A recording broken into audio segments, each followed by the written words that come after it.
Halo teman-teman, selamat pagi, selamat bergabung kembali di channel saya. Semoga kita senantiasa sehat, bahagia, dan selalu dalam berkah Tuhan. Hidup dengan penuh keberlimpahan.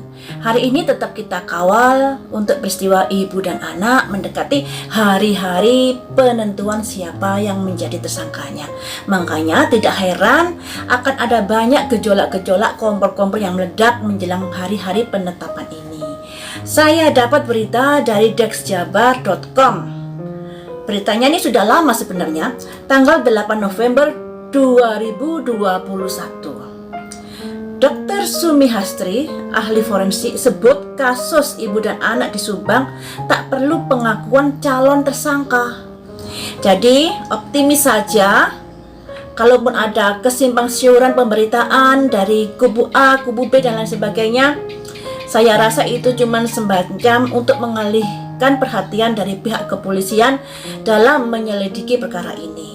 Sedangkan Ibu Hastri sendiri, ibu forensik, sudah mendapatkan DNA-nya si pelakunya.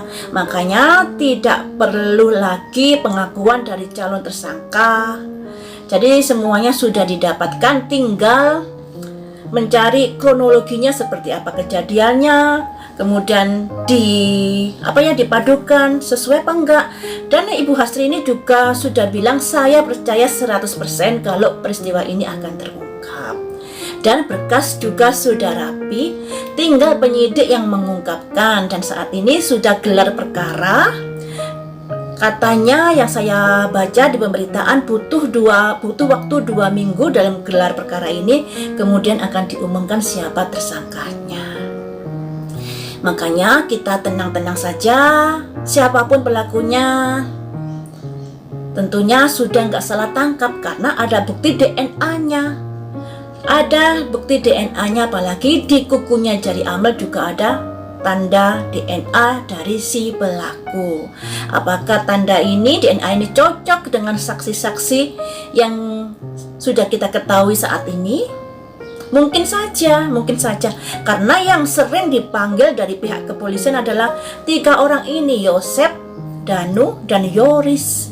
Nah, kalau kata dari ketiga ini nanti digigit sebagai tersangka, pasti dia akan mencuit siapa saja yang tersangkut di dalamnya.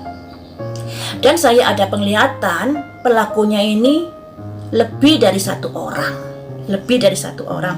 Bisa 2 atau bisa lebih dari 2. Karena yang saya lihat, ada penglihatan tadi malam ada 2 orang yang masuk kayak kastil.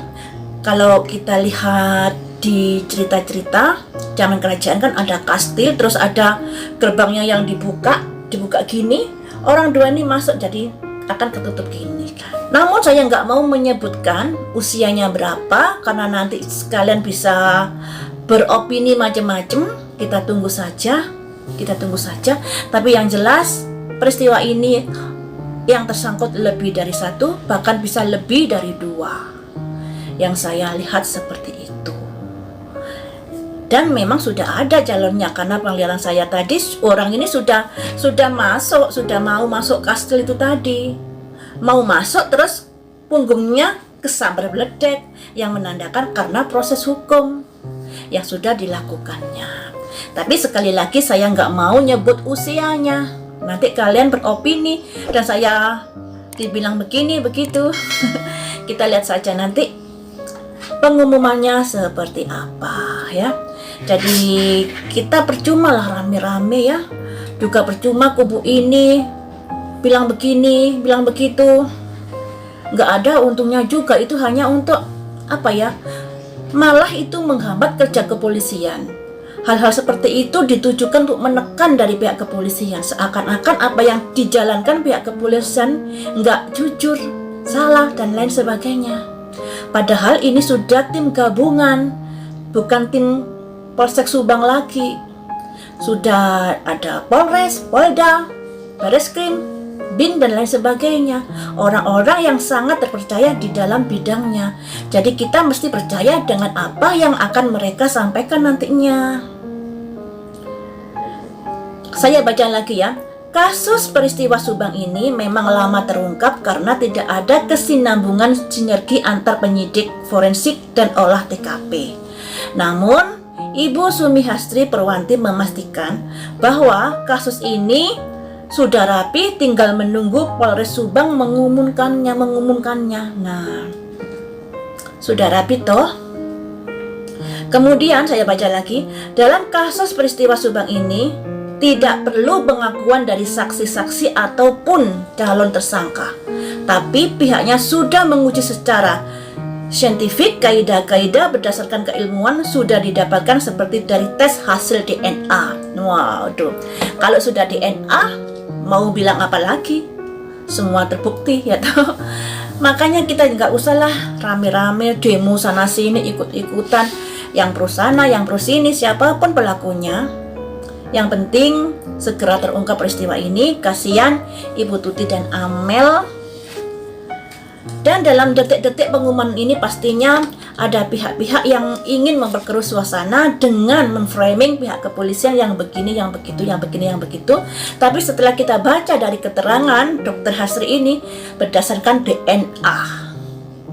DNA itu lebih kuat daripada sidik jari. Lebih kuat daripada sidik jari, apalagi di DNA-nya kukunya Amel ada DNA si pelaku. Siapakah gerangan? Mari kita tunggu saja nantinya. Hari ini saya akan prediksi saat-saat genting kan saat ini. Saat-saat genting ini akan ada manuver apalagi dari kedua belah kubu ini. Saya lihat dari kubunya Pak Yosep dulu. Bagaimanakah siasat dari kubunya Pak Yosep dalam detik-detik proklamasi ini? Apa yang terprediksi akan dilakukannya? Ada simbol fight, yakin, keyakinan. Yakin dalam hal apa? Yakin dalam hal apa? Yakin ada simbol kunci pembuka, kunci penyelesaian masalah ini. Kunci pembuka, kemudian kunci pembuka itu menyelesaikan masalah atau tidak. Gini aja, kemudian kunci pembuka itu menguntungkan pihakmu atau tidak. Ada simbol rival matahari. Matahari itu bisa dikatakan kondisi yang lebih baik daripada sebelumnya. Jadi ini dari pihaknya Pak Yosep seperti ini. Pihaknya Pak Yosep yakin peristiwa ini akan terungkap dan kondisi kliennya bisa lebih baik daripada yang kita duga ya, yang kita duga. Sekarang untuk Yoris. Apa yang akan dilakukan Yoris menjelang hari-hari diumumkan peristiwa siapa yang jadi tersangkanya? Ada simbol balance, keseimbangan.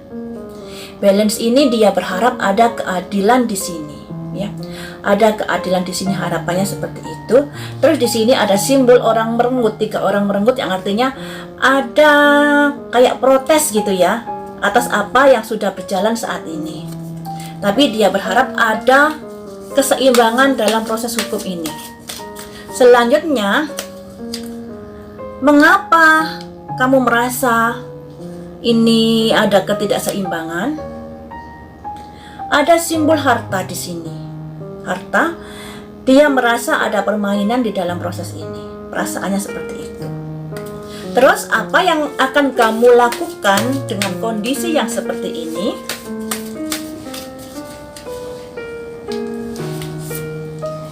Ada simbol persepsi, pemikiran. Jadi bisa dikatakan pihaknya Yoris ini berusaha sekuat tenaga agar proses ini bisa berjalan dengan seadil-adilnya. Kemudian di sini ada simbol abundance. Abundance ini harta benda yang bisa diartikan mereka ini beranggapan ada permainan dalam prosesnya ini, mungkin disuap kayak diapakan kayak seperti itu. Pemikiran dia seperti itu, persepsi ya. Jadi kalau dari kubunya Pak Yosep tadi, Dia tinggal menunggu dari apa keputusan pihak kepolisian. Kalau dari pihaknya Yoris ini ada simbol kayak protes terhadap proses yang sedang berjalan, dan dia berharap ada proses yang adil dalam penyelidikan ini, karena pikirannya ada permainan di sini yang ada hubungannya dengan harta, mungkin suap atau dan sebagainya. Pikirannya seperti itu. Selanjutnya saya akan buka dari kartu tarot yang ini. Ini tentang apakah atau ingin menggali peristiwa itu. Ingin menggali peristiwa itu dari permasalahan mulai awal hingga akhir ya. Mari kita prediksi bareng-bareng di sini. Kalian juga bisa memprediksi sendiri. Saya mencari tahu peristiwa ini dari awal hingga akhir. Apa yang menyebabkan peristiwa ini terjadi? Karena ingin merubah kehidupan. Ingin merubah kehidupan. Jadi seseorang ini ingin berusaha hidupnya bisa berubah. Untuk merubah hidupnya, lantas apa yang kamu perbuat yang ada hubungannya dengan peristiwa ini? Dia melakukan perjalanan, melakukan pergerakan yang ada hubungannya dengan koin ini. Jadi seseorang ini tidak melihat belakang lagi, dia berpikir ke depannya saya harus mendapatkan uang.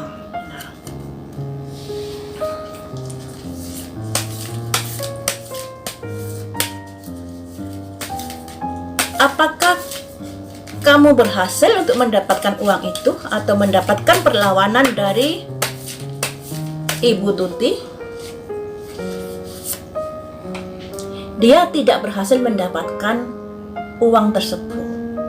Makanya di sini ada simbol pedang-pedang yang artinya dia sakit hati karena tidak berhasil atau tidak mendapatkan persetujuan dari Ibu Tuti tentang keinginannya itu tadi.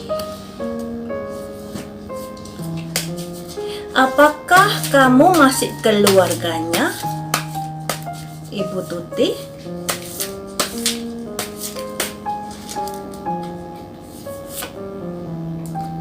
Ada simbol justice ya. Justice ini keadilan. Bisa dikatakan ya, mungkin ada simbol keluarga di sini, ada simbol keluarga, ada simbol keadilan yang artinya mungkin dari Ibu Tuti sendiri pilih kasih dalam menjalani atau tidak apa ya yang dikatakan pilih kasih, tidak seimbang dalam memberikan sesuatu kepada orang-orang yang terkait, misalnya bisa kepada anaknya, bisa pada keluarganya. Jadi Bu Tuti ini tidak adil di dalam memperlakukan seseorang. Makanya di sini ada justice, ada tuntutan dari orang ini yang ingin mengubah hidupnya agar Bu Tuti ini tidak pilih kasih kepada seseorang. Makanya dia kecewa ketika dia minta sesuatu kepada Ibu Tuti, tapi Ibu Tuti nggak mau ngasih. Dia pikir Ibu Tuti itu pilih kasih, ya, pilih kasih. Selanjutnya,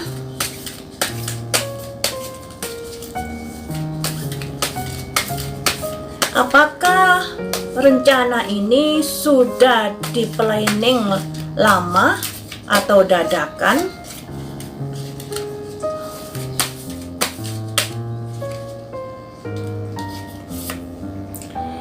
Ada simbol seorang ratu membawa koin, dan di sini ada simbol anjing yang bisa diartikan ada kekecewaan di sini. Jadi seseorang ini bisa dikatakan orang yang kaya, di mana orang yang kaya ini bisa dikatakan simbol Ibu Tuti nih ya, di mana orang yang kaya ini ada simbol kekecewaan dan menggenggam koinnya, tidak mau ngasih, padahal orang ini sangat kaya. Jadi bisa dikatakan ini sudah direncanakan lama. Sudah direncanakan lama karena Ibu Tuti mungkin dipikirnya pilih kasih dan pelit kepadanya. Masalah uang lagi di sini koin. Sosok seperti apakah yang ingin minta uang itu?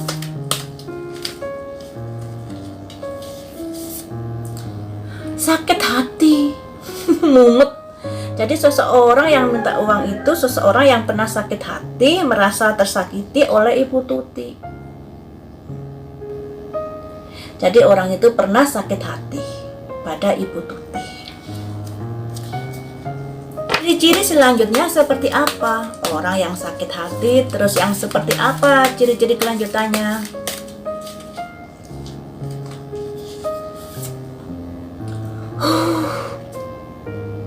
Death. Jadi orang sakit hati itu pada akhirnya ini simbol death yang melakukannya. Jadi belum ada ciri yang yang tergambar di sini, yang jelas di sini, yang keluar kartu sakit hati, dan kemudian orang tersebut melakukan sesuatu yang ada hubungannya perampasan nyawa itu tadi. Jadi seperti itu ya teman-teman, di kartu ini masih belum bisa terungkap secara detail siapa pelakunya, tapi yang jelas pelaku ini masih ada kaitannya dengan keluarga. Dia merasa Ibu Tuti ini pilih kasih di dalam kehidupannya dan dia butuh uang untuk merubah hidupnya.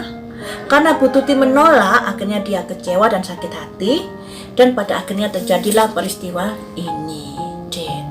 Jadi di sini ya kartu yang keluar seperti ini masih abu-abu ya, saya ikuti aja ya. Baiklah teman-teman, sampai di sini. Lain waktu kita sambung lagi dengan prediksi yang lainnya.